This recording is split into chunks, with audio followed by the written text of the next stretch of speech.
Hello pupils, it's time for another reading session. Today for reading, we're going to be reading an exciting story from which we're going to be making connections. Do you remember what it means to make connections? Remember, the word connection speaks about linking to something else. In our reading experience, the links that we, the readers, can make is between what we are reading and the things that we already know or have experienced at some time. So, in short, making connections is connecting what we are reading to past experiences. Now, remember that the past experience could have happened to you or a friend, or it would have been that you may have seen it on television or even read about it somewhere else. So, we can make connections in three basic forms: text to text to self, and text to world.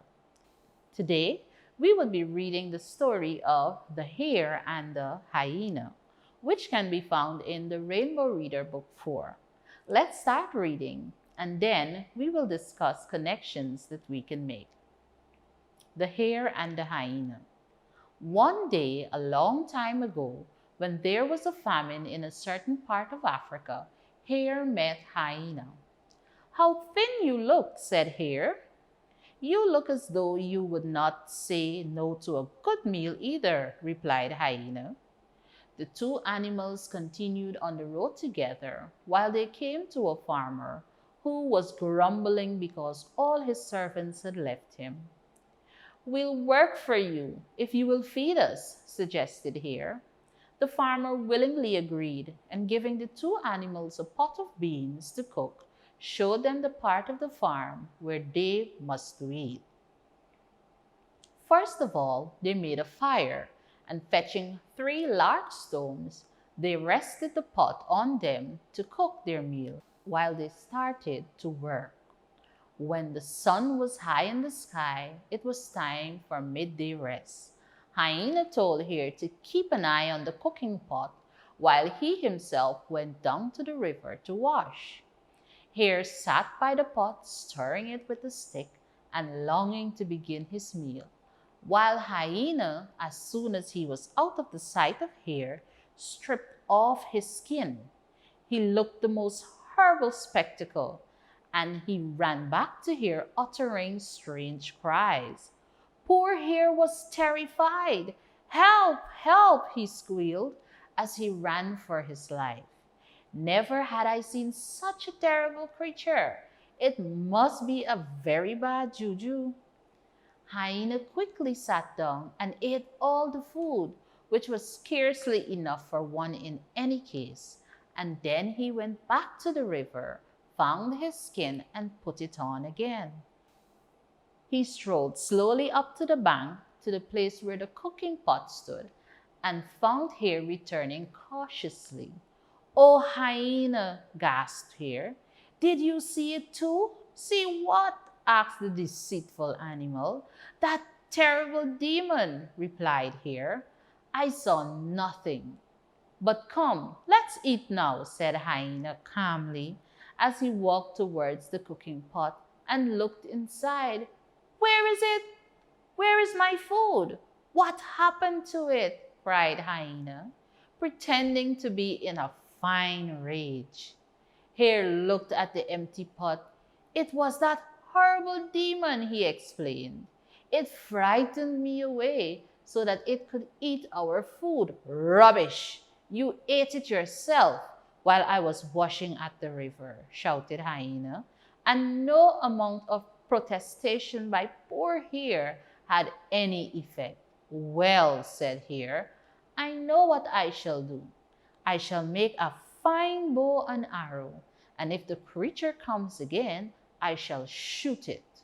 The next day, the farmer again gave them a pot of beans, but instead of working while it cooked, Hare took a supply of branches and began to make himself a bow. The cunning Hyena watched him as he shaped the wood with his knife, and when it was almost finished, he said, "Give me your bow here. My father taught me a special way of cutting bows. to make them better than any other. I'll finish that for you. The unsuspecting Hare gave up his bow and his knife, and Hyena began cutting it in a special way, making it so weak in one place that it was bound to break as soon as it was used. There you are. Keep this beside you while I go and wash, in case that creature comes again, said Hyena, as he bounded off to the river to remove his skin once more. Here, waiting beside the pot of food, was just considering whether he could make a mouthful. So great was his hunger, when once again the most repulsive looking animal he had ever seen bounded towards him. Seizing his bow, he put an arrow in it and pulled. Snap! It broke in his hands. And as the terrible creature came closer and closer, Hare fled. So, of course, Hyena had all the food once more and then went back to the river and put on his skin. He returned to accuse Hare of stealing the beans. Hare denied having even a taste of food, but looking closely at Hyena, he thought he saw a little piece of bean stuck in his teeth as he spoke. Ah, said Hare to himself, if that's the way it is, I shall be ready for you tomorrow, my friend. That night, when Hyena was sleeping, Hare made another bow. It was a good, strong bow with no weak spots at all, and had 3 sharp arrows to go with it. Then the Hare, feeling ravenous by now, crept to the spot where they cooked their food, hid the bow and arrows in some nearby long grass, and returning to find Hyena still asleep, he lay down close to him. The next day, everything happened as Hare expected. The 2 animals worked hard all morning while the cooking pot boiled nearby, and at midday, Hyena went to the river to wash. Hare waited, his new bow in his hand. Presently, the loathsome-looking creature came towards him. He raised his bow and shot. Straight into the creature's heart went the arrow, and Hyena fell dead on the ground. Hare bent over the body and was not surprised when he saw it really was Hyena. Oh well, he remarked as he ate his first good meal he had for days. My mother always told me that greed did not pay, and now I know she was right. That was really a good story, don't you think? What exactly happened in that story? Well, we saw that 2 animals were both going through a hard time and decided to work together for better. But something happened. What happened? One of the animals thought that he could outsmart the other by lying and being deceitful. He tried to trick the other one, that would be Hyena, tried to trick Hare, but in the end only caused himself to get hurt. Now the Hyena was very sly. He was greedy and he was very pretensive, but the Hare learned to stay focused and very observant. All the wrongs done by Hyena only led him to be hurt. Can you make connections to any other story? Remember, we're going to be making connections on 3 levels. Text to text, which means that we're going to be looking for other stories that we may have read or heard with the same moral, or maybe one animal trying to outsmart another. Then we're going to be looking at text to self connection, where we will try to remember if we may have experienced something like that where someone tried to outsmart us, or maybe if we tried to outsmart someone. And then text to world connection, something that is more connected to a real life experience happening somewhere else in the world. Maybe you've seen it on the news, read it in the newspaper, or something like that.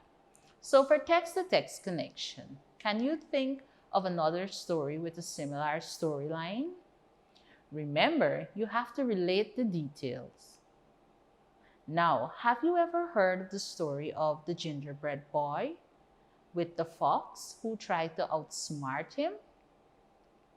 And then you have the lion and the rabbit, where the lion tried to outsmart all the animals in the jungle by leading them to his den one by one until Rabbit thought of how he could overcome this wicked lion.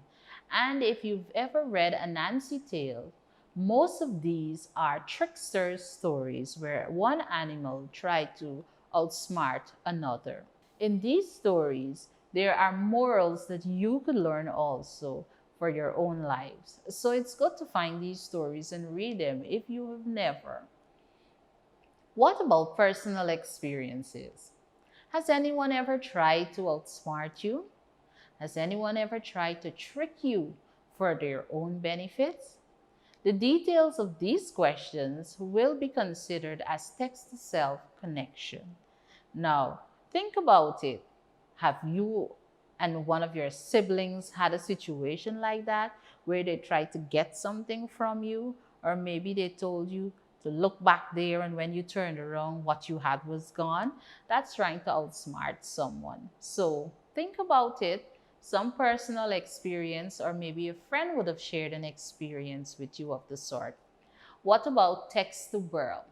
Now, for text the world, I remember that there was a story in the news of a poor family who was offered an opportunity by someone to send their daughter to another country to get a better education and develop herself so that someday she could in turn help her family. However, when the young lady got there, she was made to work as a maid and was never sent to school. Now, because her family was poor, they could not do much about it until one day the girl managed to go somewhere and share what had happened to her. The authorities were notified and she was reunited with her family. Now, you see, the family saw the opportunity with good intentions, but the person that made the offer did not really have good intentions and took advantage of that. But I'm glad that it turned out pretty well where the young woman was reunited with her family. Remember, pupils, being able to make connections, whether text to self, or text the world, will help you to appreciate the message of the story and help you to understand better what you are reading. It's true that a reading text makes more sense to us when we can relate or connect to it. Well, boys and girls, the story we have read today taught us that it is not good to be greedy, deceitful, or lying. It also helps us to understand that when we are a part of a team, we should work together so that everyone can benefit. That's it for making connections to our story, the hare and the hyena. Remember to make sure that you read and try to make more connections. Continue to be good boys and girls, and I'll see you next time right here on the Literacy Ladder.